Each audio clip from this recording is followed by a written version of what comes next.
भगवान को भोग लगाने के बाद जब आप भोजन ग्रहण करते हैं तो क्या खास होता है उस भोजन में? यदि आप भगवान को भोग लगाते हैं तो ये प्रसंग जरूर सुनिए, और नहीं लगाते तो जरूर ही सुनिए, क्योंकि तब ज्यादा जरूरी है। हरे कृष्ण दोस्तों, मैं हूं अनुज शर्मा। एक बार एक सेठ था, बहुत कंजूस था, लेकिन दिल से सच्चा था, ईमानदार था। कंजूस बहुत था। तो दुकान से जा रहा था, अपने बेटे को दुकान पर बिठाया और बेटे को कहा कि सुनो, बिना पैसे लिए किसी को कुछ मत देना, मैं काम से जा रहा हूं, जल्दी वापस लौटूंगा। बेटे ने कहा कि ठीक है बाबूजी, आप निश्चिंत रहें।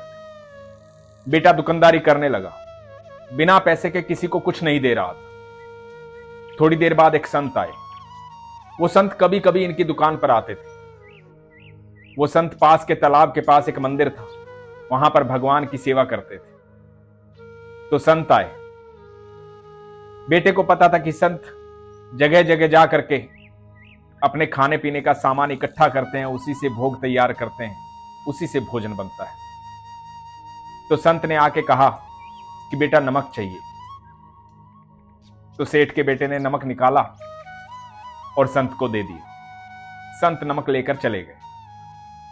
थोड़ी देर बाद सेठ आए। सेठ ने देखा कि एक डब्बा खुला हुआ है। सेठ ने कहा कि ये क्या, किसको बेचा है तूने?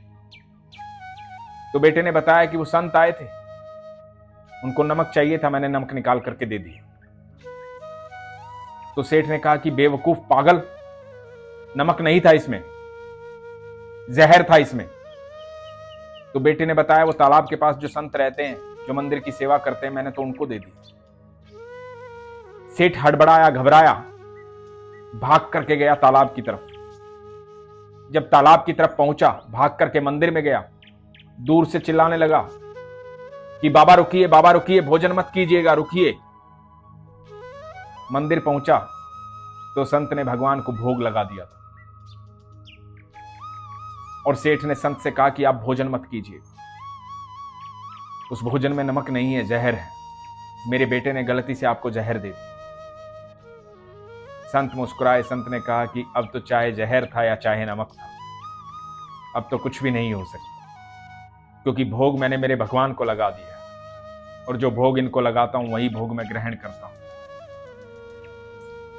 मेरे भगवान ने जैसा भोग ग्रहण किया है वही भोग मैं भी ग्रहण करूंगा। तो अब जो होगा देखा जाएगा, सब मेरे ईश्वर की माया है, जैसी उसकी इच्छा, आप निश्चिंत रहें। संत के चेहरे पर थोड़ी सी भी शिकन नहीं थी, कोई घबराहट नहीं थी, कोई डर नहीं था। लेकिन सेठ डरा हुआ था, घबराया हुआ था, परेशान था।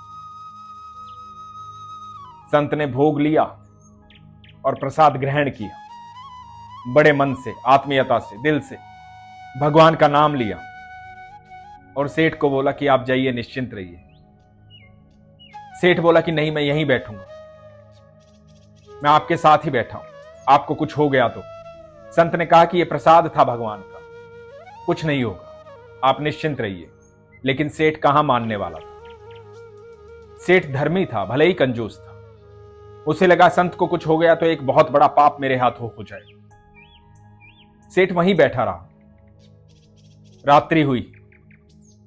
संत आराम से भगवान का नाम लेकर के निंद्रा में लीन हो गए।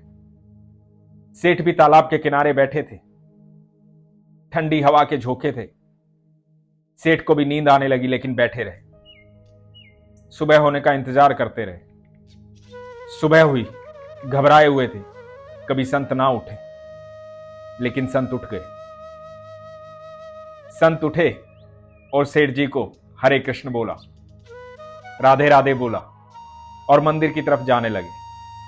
सेठ जी ने कहा कि महाराज आप ठीक है ना, बाबा आप ठीक है ना, बिल्कुल आप स्वस्थ है ना, कोई तकलीफ तो नहीं है आपको? संत ने कहा मुझे क्या तकलीफ है, मेरा तो जो कुछ है मेरा ठाकुर है, मुझे क्या तकलीफ होनी, मैं बिल्कुल ठीक हूं। मैंने तो आपको रात्रि में ही कह दिया था कि आप जाकर के विश्राम करें, आप बेवजह ही यहां बैठे रहे, आप निश्चिंत रहें, आप जाइए। तो सेठ ने कहा कि ठीक है, मैं भी भगवान के दर्शन कर लेता हूं, फिर जाता हूं। मंदिर के द्वार खोले।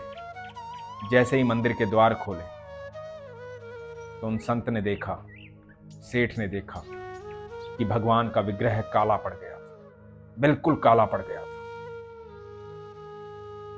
उस भोग में जहर था, लेकिन जहर भगवान ने अपने भक्त तक नहीं आने दिया, उसका भोग खुद लगाया, इसीलिए वो ईश्वर है। हम जब भगवान को भोग लगाते हैं तो भोजन की सारी नकारात्मक ऊर्जा दूर हो जाती है।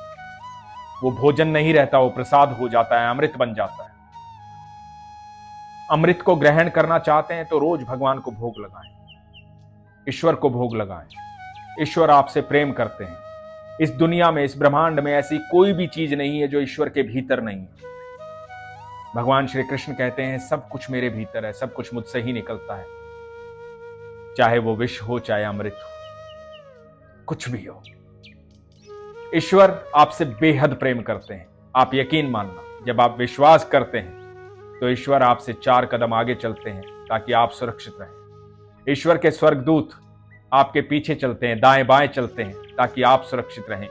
आप देखना, जितने भी लोग ईश्वर के करीब हैं, ईश्वर पर विश्वास करते हैं, उनके चेहरे पर अलग ही आभा होती है, अलग ही तेज होता है। उनसे मिलकर आपको आनंद आ जाता है। वो आभा, वो तेज, वो ईश्वर का सुरक्षा घेरा होता है जो उनको चारों तरफ से घेरे रखता है, क्योंकि वो ईश्वर से प्रेम करते हैं। ईश्वर उनसे बेहद प्रेम करते हैं। ईश्वर हम सबसे प्रेम करते हैं। वो सुरक्षा चक्र पाना चाहते हैं, वो अमृत पाना चाहते हैं, तो ईश्वर से प्रेम कीजिए। आज के बाद पहले भगवान को भोग लगाइए, ईश्वर को भोग लगाइए, उसके बाद अमृत ग्रहण कीजिए। अपने विश्वास को मजबूत कीजिए, अपना ख्याल रखिए। हरे कृष्ण।